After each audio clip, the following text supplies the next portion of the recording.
Hello, everybody. Welcome to our lunch and learn about mindfulness and creativity, which is one of my favorite topics. So I'm kind of excited to present this to you today. Um, this is how we're going to use mindfulness and creativity to be able to manage our emotions more effectively, and be able to self-regulate on a more consistent basis. So there's a lot of material to cover. Let's start out with a little bit about me and how I got to be here today. I've been the clinical director at FSG since 2024, and I have over 30 years of clinical experience working with individuals, couples, and families. And I have a specialty in working with people going through high conflict divorce. But the reason I'm here today to talk about this topic is more to do with my personal life. Um, I was raised in my mother's art studio. She was a professional artist, and from the time I could talk and walk, I was in that art studio with her, messing around with the paints and making a huge mess and having a great time. So I have lots of memories of the power of art. But really, it started during the pandemic for me when I started to paint mandalas. It wasn't because I understood the spiritual significance of it as much as they looked like fun to make, and they were colorful, and I love colors, and I thought it'd be a lot of fun. But what happened was that it became so much more. And so for those of you who are not familiar with mandalas, I want to kind of explain what they are. They are a symbolic geometric design that represents wholeness, balance, and the interconnectedness of life. And it has been used in many different cultures, primarily with Buddhism and Hinduism. And they were tools for meditation, contemplation, and personal growth. I didn't know any of that when I started out, but what I also discovered as I was creating this presentation is that Carl Jung, the psychologist, was a big proponent of mandalas. He believed that when you created a mandala, you could express nonverbal emotions, gain insight into your inner world, and foster a sense of order and support personal growth and self-discovery. So when I started out doing this during the pandemic, as we all know, we had not a lot of other things to do. So fortunately, I found this to do. And about a year before the pandemic, my mother had passed away. And as we go through life, we're busy. We don't have time to sit around and think about our loss or our feelings and all that other stuff. But, during the pandemic, we had a lot more time to do a lot of things that we normally don't have time for. And what I found was that through this process of creating these mandalas, I really had an opportunity to deal with my grief and loss and come to a much different understanding of that relationship and find closure in that relationship. So I'm going to tell you a little bit about how that happened. Um, so why does regulation, emotional regulation matter? Um, it affects every part of our lives. And we sometimes, when we're not able to regulate our emotions, it can cause all kinds of issues, including physical problems. We all know that stress levels, when they're very high, are um, can cause all kinds of problems. So this is when you can emotionally regulate, you can manage those stress levels and how they affect you. Certainly, it helps in all of our relationships, whether they're personal or um, they are, work relationships, whatever kind of relationship, it will help if we can stay emotionally regulated. It provides mental clarity and really an overall sense of well-being. So what is mindfulness? So the definition is paying attention to the present moment. That would be awareness. And when we are aware, it causes presence to happen. So now we're present in the moment. And that allows us to accept where we're at and what the reality of our situation is. And it also allows us to observe ourselves through our emotions and our feelings and what's underneath those emotions. One of the philosophers that I have read that sort of talks a lot about what I'm going to talk about today is Eckhart Tolle. Some of you may be familiar with him. He wrote a book called The Power of Now. And he said, all negativity is caused by an accumulation of psychological time and denial of the present. Unease, anxiety, tension, stress, worry, all forms of fear are caused by too much future and not enough presence. Guilt, regret, resentment, grievances, sadness, bitterness, and all forms of non-forgiveness are caused by too much past and not enough presence. He also said, when you are present, when your attention is fully in the now, presence will flow into and transform what you do. So how does mindfulness affect the brain? For those of you who don't know what a mandala looks like, that's one of mine. It's sort of a thing where it starts in the center and then the patterns radiate outward. And so how does it affect the brain? And there have been many studies that have talked about how over time and over practice of doing this on a regular basis, it certainly can improve attention and focus. It helps us regulate, reducing activity in the amygdala. It enhances self-awareness, produces less emotional reactivity in the prefrontal cortex. It can reduce stress, support memory and learning by strengthening the hippocampus, and encourages neuroplasticity. So what is flow? I don't know if any of you have heard of that, but sometimes runners talk about flow, sometimes, different kinds of artists. Um, and what happens is that when was the last time you have lost all track of time because you were so focused on what you were doing? I don't know if you've had that experience, but that when that happens, when 4 hours have gone by and you don't have any awareness of that time passing, you're probably in that state of flow. This was a concept that was talked about and developed by a psychologist named Mihaly Csikszentmihalyi. I'm not sure how to pronounce it. He talked about how the best moments usually occur when a person's body or mind is stretched to its limit in a voluntary effort to accomplish something difficult and worthwhile. So when you're in the state of flow, where you're just so focused on what's happening in front of you, it allows you to reduce negative automatic thoughts or rumination, which can cause anxiety or other kinds of things.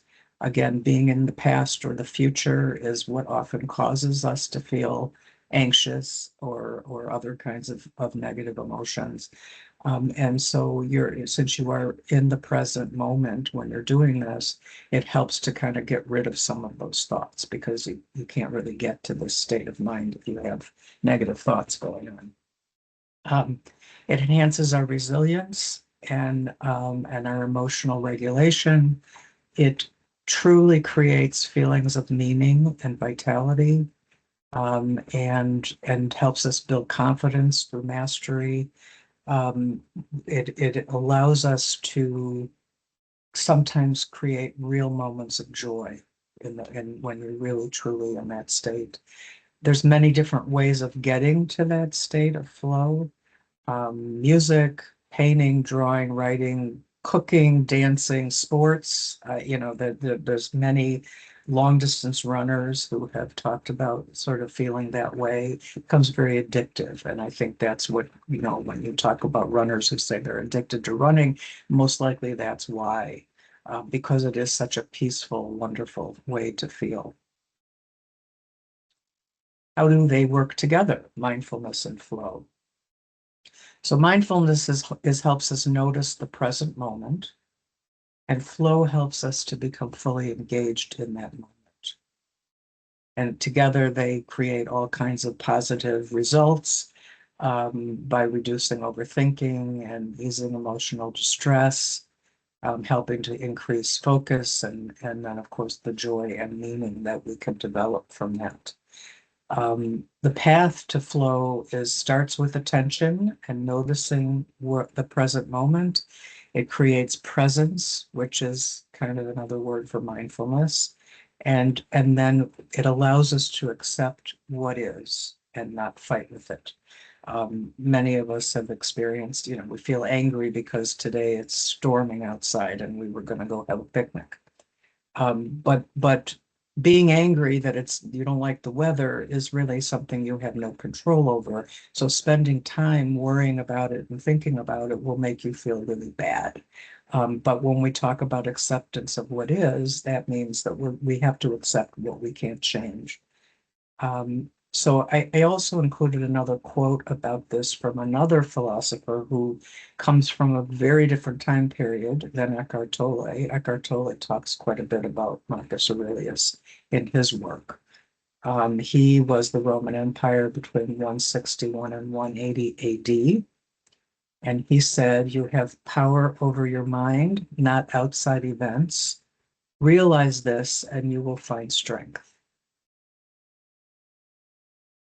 All right, so everybody who's here today, I want you to sit back in your chair and put your feet flat on the ground and start taking some mindful breaths in and out. And when you breathe in, you're taking the fresh air. And when you breathe out, you're letting all the tension flow out of you. And take a few minutes to just do that. Take in some breaths and relax. With each breath, you feel more relaxed. And then I want you to ask yourself, what am I feeling right now in this moment? I'm feeling anxious. I'm feeling happy because it's Friday. I mean, whatever it is that you're feeling. Is there something that emotion could teach you about yourself? So by being curious about our emotions and ourselves, we begin to realize sort of where that's coming from. I'm anxious today because I have to do this presentation. Well, why do I feel that way? Because in the past I had a bad experience trying to do a presentation, and I'm sort of stuck in that mode of I'm not good at it. So that would be, an example of really checking in with yourself about why you're feeling a certain way. Fear can signal uncertainty. Anger may signal someone violated your boundaries. So there are some clues when you have feelings and you're aware of what they are as to what they may be about. And it may not be about what's happening right now. It's most likely something that happened a long time ago. But by being curious about that, it allows you to gain more control over how you react to things because now I'm curious and I'm clearer on what's happening to me. So once you've done all of that, how do you feel at this point? Now do you feel less anxious or sad or angry or whatever you were feeling to begin with? Because if we don't do all of that, we start to go into the emotional autopilot, which is what a lot of people do, which means you get triggered by something, you have a reaction and emotion to that. So you get triggered, you feel angry, you immediately lash out at the person who said it. You know, criticism, you feel criticized, you get shame, you feel shame, and then you withdraw. Those are a couple examples. But if we stop to take a moment to check in with ourselves, we realize that, we don't have to react immediately. So maybe we need to take a moment if we're not sure how we're feeling and say, what's going on with me? Why am I getting so angry at what this person just said? Most likely there's a reason that comes from somewhere else. So this technique is called mindful breathing and emotional check-in. So again, let's get comfortable, take some deep breaths in and out, Relax yourself. What am I feeling right now? And where do I feel it in my body? Because often when we are become aware of ourselves, we feel things in our body. So if you're feeling anxious, I keep going to anxiety because that's what I'm very familiar with. So, you feel anxious, you also feel it somewhere in your body. Maybe your stomach, maybe you feel tightness in your chest. I've heard people talk about getting nauseated from and wanting to throw up from feeling anxious. So there's different ways that your body might be reacting to. So by being aware of where you're feeling it, then the question is, what do you need right now in this moment to make yourself feel better? Maybe you need to go get a drink of water because you're having problems with your stomach or whatever it might be. Um, but then I want you to pause for 30 seconds. Focus on your breathing while you're pausing.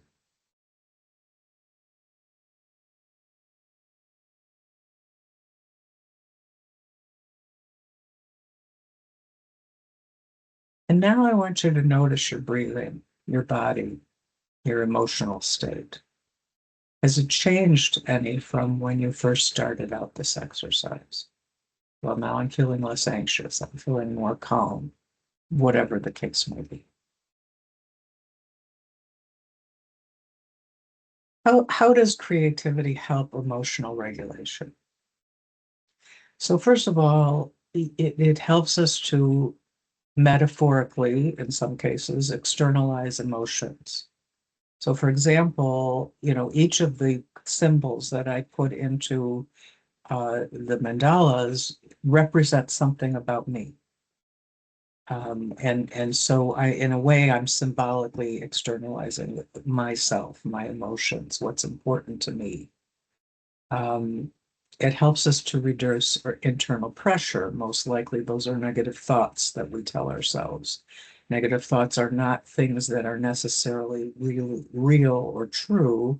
They're often distorted and based in early thought processes, things that you were told by your important people in your life, or something that you discovered about yourself when you were a child and you still believe that even though it may not be true.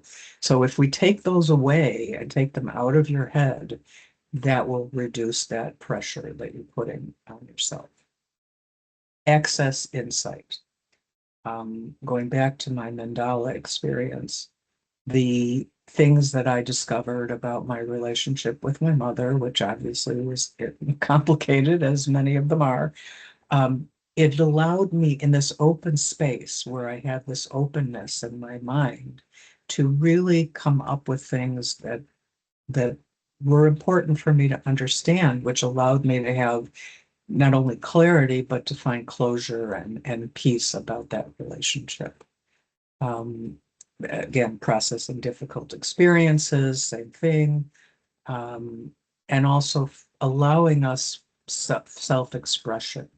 Many of us didn't feel heard by people that are significant in their lives. This is a way for you to hear yourself, for you to say it, even though it may be metaphorically and nonverbal, and then to be able to feel heard. You heard yourself, because ultimately that's what's most important, not whether someone else is hearing it or not. So, how does flow help emotional regulation? Again, it is shifting the focus away from rumination, negative thoughts. So it's just, those are interchangeable, but it takes your mind away from those thoughts. They're gone. They're not in your head anymore.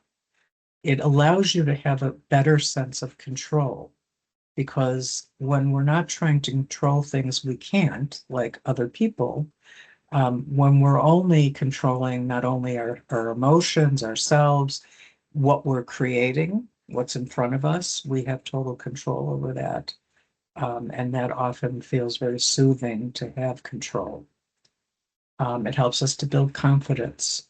And, often when we do something over and over again, we get very good at it. The first mandala I painted looks absolutely nothing like the ones that I do now because I've been doing it now for years and I've had a lot of experience. So it's changed over time. I feel good about that. I've accomplished a certain goal that I had about that. Again, it encouraged self-expression, supports resilience, and truly creates moments of joy.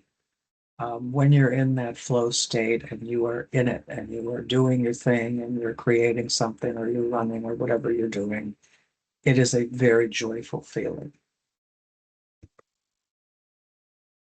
So let's think about emotions as color. Um, because sometimes if again, you don't have to paint to create to do this kind of thing, but if you are painting, we do kind of think about colors as representing emotions. And so in thinking about your current emotional state, whatever that may be, what colors can you use to represent them? And then over time, what patterns might emerge? For the last 5 days, I've been feeling gray. Okay, so what does that mean? And what does that say about where I'm at right now? It helps us, again, it's another clue into what we're all about and what's really going on with us. This is an important slide, so I want to talk a little bit about this. We often tell ourselves many things that are negative.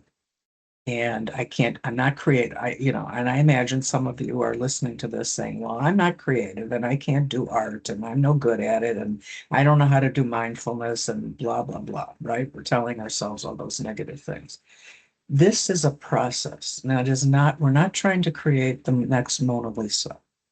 It's more about the process than the finished product. With mandalas, one of the things I love about it is that I don't know, I have no idea when I look at it what it's going to look like at the end. It starts in the center and then you do each row radiating outward. And so I only know what I'm doing in this row that I'm working on right now. And it sort of unfolds. Um, I've done other kinds of art where you kind of draw out what you're going to do and you know exactly what it's going to look like when you get done. And that's fine. And I like to do that, but it's a very different process because you're not letting it unfold the way that you do with something like this, or even if you're just doodling on a page. I mean, it doesn't have to be anything more than that, because you're just sort of going with the flow of your mind and allowing it to unfold. And you're not caught up in this has to look a certain way because otherwise I'm no good. It's not about that. It's about how did you get there? What is the process like? How does that feel? So journaling is another way of using mindfulness. Um, Again, it does not have to be you're writing the great American novel. And again, nobody has to read it. Nobody has to look at it unless you choose to let them. And it's really, you're doing this for yourself. You can talk about your emotions. How am I feeling right now? What am I resisting? What do I need in the moment? You can talk about whatever you want to talk about. There's no rules. But the only rule is that you work to not allow negative thoughts to enter into your head while you're doing this. You can understand the thought, okay, I felt really upset because I got in a fight with, my spouse. Okay. But we're not focusing on the negativity of that as much as we're trying to understand it. Why did we get in a fight? What was my part in that fight? How did I contribute to it? So those are all things that are helpful in terms of staying mindful on the journaling. So as with many things, we want to try to build a daily practice because as you do this over time, it of course works better and it really can affect your brain, as we talked about earlier. So, and this is whatever you want it to be. It can be, some mindful breathing in the morning. Maybe you want to spend 5 minutes journaling when you get up. Um, Whatever, sketching, listening to music, really listening to it and allowing yourself to feel the music. to really, to let go of the extraneous thoughts and to really just be in the moment with the music when they're listening to it. Um, and always pause before reacting. Take that minute or whatever, 60 seconds, 30 seconds, whatever you need to just check in with yourself. Okay. How do I feel right now? I'm talking to somebody, I feel triggered by what they're saying. Let's understand that. Why do I feel that way? And then react once you have figured that out. Start small. Those of you who are perfectionists, this doesn't have to be, a big, huge dissertation. It's really about what are you going to do and what are you going to do consistently. So that's up to you. So this is a technique that I think works for you, wherever you are, whatever you're doing. If you're out somewhere and you start to feel anxious or whatever, you can use this technique to sort of check in with yourself. So again, sitting quietly and really, checking in. How am I feeling right now? And then notice your surroundings using all of your senses. What do I hear right now? Looking out my window, I can see the theater in front of me, and there's lots of wood and different kinds of interesting architectural designs. That's what I'm seeing in front of me right now. What do I hear? What do I smell? All you just really being in the moment with your environment right at this time. How do you feel? You can choose to draw a simple shape or color to represent that feeling, but to really reflect on it. I feel very calm right now as I'm sitting here talking. Um, I'm in my space that I'm familiar with, and I feel calm. So that's kind of what you want to do. But most likely you're not going to be feeling calm, or you wouldn't probably do this. But primarily when you're feeling something negative or difficult. So in our closing reflection, I want everybody to sort of pause and ask themselves, what emotion needs my attention today? How can mindfulness and creativity help me respond with care? Awareness creates choices, which we might not have otherwise. Creativity creates expression and our need to be heard or observed or whatever it is we're trying to express. And together these can create healing.